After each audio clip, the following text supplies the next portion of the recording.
Mampus!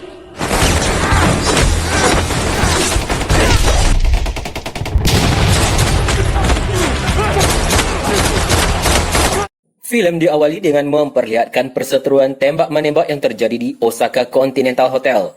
Perseteruan ini dipicu oleh kedatangan organisasi kriminal High Table yang dipimpin oleh Chain. High Table merupakan sebuah organisasi kriminal dan kejahatan paling kuat di dunia. High Table dipimpin oleh seorang yang bernama Marquis. Dia menghadiahkan ratusan juta kepada siapapun yang berhasil membunuh John. John itu adalah seorang pembunuh bayaran yang telah membunuh petinggi High Table di Maroko. Kejadian itu membuat High Table semakin marah. Sebenarnya, Chain adalah pensiunan anggota High Table. Sebuah ultimatum dan sayembara dari Marquis memaksanya untuk bergabung kembali dengan High Table karena Marquis menawan anak dan isteri Chain sebagai ancaman keselamatannya. Mau tak mau, Chain harus melaksanakan tugas ini demi keselamatan anak dan istrinya, walaupun yang dihadapi adalah sahabatnya sendiri. Rencana kedatangan High Table yang dipimpin oleh Chain ke Osaka Continental Hotel dipicu oleh keberadaan John yang berada di sana. Rencana mereka sudah tercium oleh Koji. Dia memberitahu John dan mempersiapkan segala sesuatu yang akan terjadi. Koji memerintahkan kepada pasukannya mempersiapkan senjata seperti pedang, pistol dan panah. Nah, tiba-tiba pasukan High Table datang. Kedatangan mereka dicegat oleh Koji dan anaknya yang bernama Amira. Amira merupakan manajer Osaka Continental. Kedatangan High Table diamati oleh Mr. Nobody bersama anjingnya. Dia juga menyewa sebuah kamar di Osaka. Perdebatan Koji dan Chain memanas saat Koji tak mengizinkan tim High Table menggeledah hotel miliknya tersebut. Koji memberikan isyarat kepada pasukannya untuk memberikan serangan. Serangan itu berhasil dihindari. Bahkan pasukan High Table dapat menangkap anak panah yang dilesetkan kepadanya. High Table memerintahkan pada pasukan bala tentaranya untuk memberikan perlawanan. Mereka mencari John hingga ke atap hotel. Nah, si John dan Akira yang sedang bercakap-cakap itu kaget dengan kedatangan tentara High Table. Akira juga ikut berperang memberikan perlawanan demi keselamatan ayah dan hotel Osaka. Akira memberikan perlawanan menggunakan pistol dan sebilah pisau. Tapi di tengah perlawanan itu, Akira tertembak di bagian perutnya. Koji, sang ayah pun berusaha melindungi dan menyelamatkannya. Merasa bersalah kepada Akira, John semakin muak dan menghadapi pasukan High Table dengan arogan. John ini menembak semua pasukan yang dia temui hingga tewas. Sementara itu, Chain juga ikut bertempur menghadapi pasukan Osaka. Walaupun dia buta, Chain dapat mendeteksi keberadaan lawannya dengan menggunakan sebuah alat yang ditempelkan ke dinding. Dan alat tersebut terkontaminasi dengan tongkat sapu jagatnya. Wah, keren sekali si Chain ini. John dan Chain akhirnya bertemu di lobi hotel. Si John ini tak menyangka sahabat lamanya sekarang harus menjadi musuh. Pertarungan John dan Chain terhenti ketika Mr. Nobody menembakkan pistolnya ke arah mereka. Mereka terpaksa bubar. Di taman hotel, Koji kembali bertemu dengan Chain. Mereka bertarung hebat. Walaupun buta, melumpuhkan Koji merupakan hal yang mudah bagi Chain. Koji gugur dalam pertempuran oleh sebilah pedang yang tertancap pada tubuhnya. Kondisi ini memicu amarah dan dendam Akira. Akira sangat marah pada John karena semua ini adalah ulah John sebagai penyebabnya. Seandainya John tak datang ke Osaka, mungkin ayah Akira masih hidup sampai saat ini. Tujuan Nobody yang sebenarnya belumlah jelas karena dia tak tahu kepada siapa dia harus berpihak. Setelah mendengar berita dari High Table, Mr. Nobody tertarik untuk mendapatkan komisi yang akan membuat dia kaya raya dengan membunuh John. Untuk mewujudkan keinginan, Nobody menemui Marquis di kediamannya.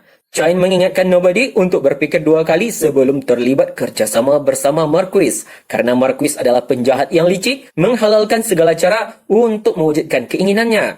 Marquis menawarkan 20 juta US dollar sebagai imbalan menghabisi John. Nah, si Nobody menawar dengan harga 23 juta US dollar. Permintaan Nobody memicu kemarahan Marquis. Pasalnya dia meminta bayaran sebelum bekerja. Marquis menusuk tangan Nobody dengan pisau hingga tertancap di meja. Nobody terpaksa harus merobek tangannya agar terlepas dari pisau. Pasti akan perih sekali, guys. Dia harus mengorbankan sejumlah darah untuk membuat kesepakatan dengan Marquis. John menemui Winston. Winston adalah mantan manajer High Table yang dipecat karena dia telah gagal membunuh John. Sekarang dia adalah pemilik Osaka Continental Hotel. Sebagai balas dendamnya, Winston memberitahu John bahawa dia sedang dalam incaran Marquis.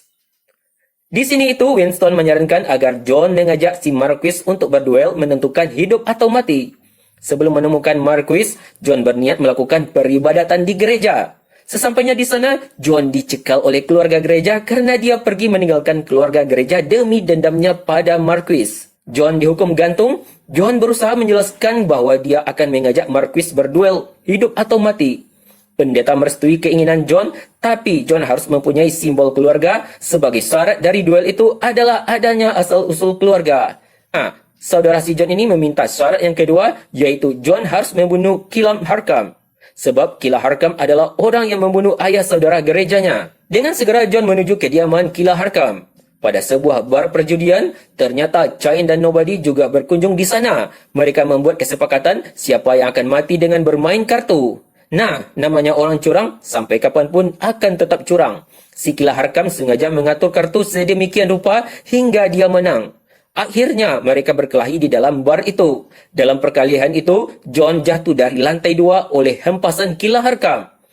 Tak tinggal diam, Nobody juga ikut berpartisipasi menumpas pasukan Kila Harkam. John bangkit dan mengejar Kila Harkam. Dia melemparkan sebatang tombak kampak hingga menancap di paha Kila Harkam.